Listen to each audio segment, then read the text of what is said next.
Hey, what's up guys, welcome to a new video. My name is Prince Mason. Today I'm going to be telling you 5 ways you can save money as a photographer. You guys know how to do it on this channel. I'm not only teaching you how to shoot and retouch your images, but also how to make money and save money as a photographer, videographer, or whatever you do. So let's just get straight into today's video. But before we do that, make sure you check out my digital store. I have some amazing things there for you. My retouching essentials pack, my skin tone LUTs for dark skin, light skin tones, for color grading outdoor images, my free frequency separation actions, my free eyes and teeth whitening actions, like just a lot of things there. Definitely go check out my digital store. So let's get into today's video. What's the first thing to do to save money as a photographer? We all know as a photographer we have GAS, which is gear acquisition syndrome, where we are always looking to buy new gear, but not buying gear and trying to use what you have and maximize what you have to the fullest potential of that gear is the best way to save money as a photographer. Make sure you're not always looking at the newest gear that comes out.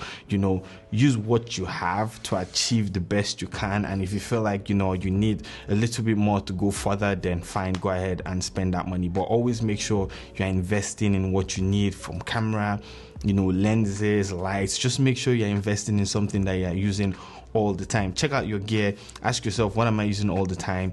And use that particular gear, or maybe upgrade that particular gear. Don't look at something you've never used before and start thinking in your head, when I get this thing, then I'm going to use it to create amazing stuff. If that's what you want to do, then let's move to number 2, which is renting gear. Make sure you rent gear all the time for your business, because sometimes it just doesn't make any sense spending that much money to own that gear where you're not going to use it all the time. There are some specialist gear that you're probably just going to be using for a particular thing, and you're not going to be using that all the time. So make sure you're renting out this gear. And if you feel like you have to buy this thing, or you feel like if you buy this thing is going to help your business grow, or help you take amazing pictures and be better, then make sure you rent and test that thing out before actually going out to buy it. So it's really, really important that you build up the habit of renting stuff to use for your business instead of going out to buy it outright. So just put that in the back of your mind. So number 1 is just don't spend money on gear all the time. Make sure you are actually getting what you really need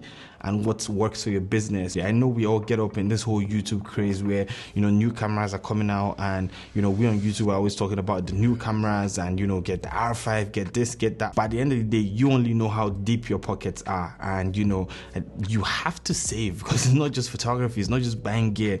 You as a person, you have to invest in yourself, your future, your retirement as a photographer.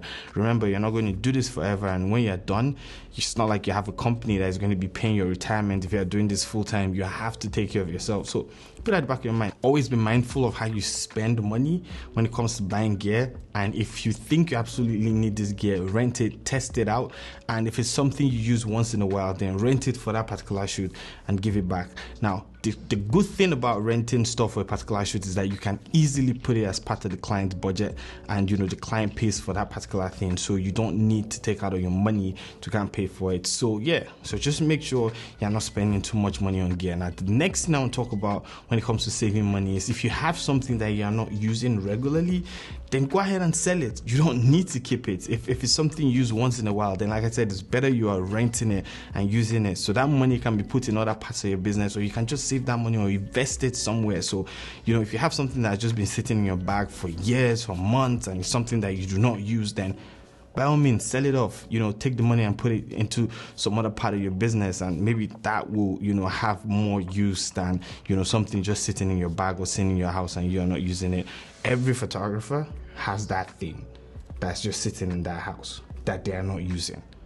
Trust me, mine is my slider. Never used it once.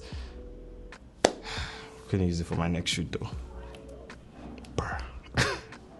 Now, the next thing I want to talk about is kind of counterintuitive, if that's the word to use.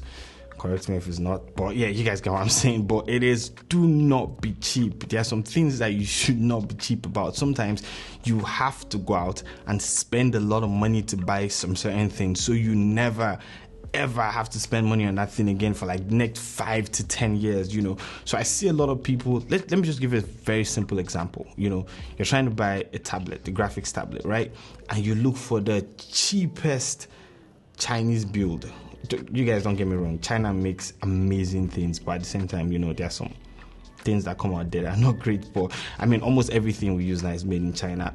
Why am I explaining myself? But you guys get what I'm saying. Okay, you look for the flimsiest, let's use that word, and the cheapest tablet to buy because you're trying to save money. And guess what? In like 2 months, 3 months, it breaks, and you have to buy the same thing again. Then in 2 months, 3 months, it breaks. Then after going through that circle like 3 or 4 times, you now decide that, okay, you know what, I'm just going to spend money and probably buy a real big brand tablet, and that's going to last you for like another 4 or 5 years before you have to change it. So do not be cheap. You know, sometimes you have to spend this money so you can use stuff for the long run, instead of this thing breaking down every time. Sometimes you have to buy something brand new and use it for the longest time instead of having that thing break down on you constantly. So just put that at the back of your mind. If you need to buy a laptop, try and buy the best you can afford to buy at that point so that it lasts you for such a long time. If you need to buy a PC, buy the best you can buy.